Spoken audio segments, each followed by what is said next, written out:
ഈ കഥയുടെ പേര് കുറിക്കല്യാണം എന്നാണ്. ആ കുറിക്കല്യാണം എന്ന് പറയുന്നത്, ഞാൻ കോളേജിലുള്ള സമയത്ത് അവിടുത്തെ സാറ് എന്നെ ക്ഷണിച്ചു, ഒരു കുറിക്കല്യാണമുണ്ട്, സാറ് വരണമെന്ന്.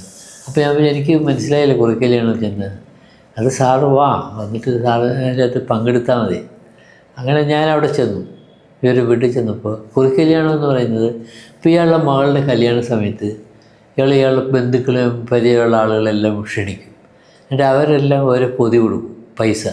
ആ പൈസ കൊണ്ടാണ് ഇയാൾ മോളുടെ കല്യാണം നടത്തുന്നത്. അപ്പോൾ അതൊരു സഹായം, പരസ്പര സഹായമാണിത്.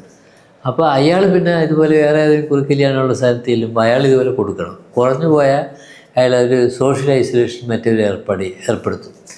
അപ്പോൾ അങ്ങനെ ഞാൻ അബദ്ധത്തിൽ ചെന്നും പോയില്ല. ഞാനൊരു 500 നോട്ട് എടുത്തിട്ട് അയാൾക്ക് കൊടുത്തിട്ട് ഞാനങ്ങ് പോന്നു.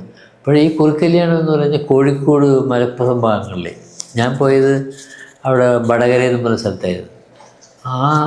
ആ ഭാഗത്ത് ഈ കുറിക്കല്യാണം വ്യാപകമായിട്ട് നടക്കും.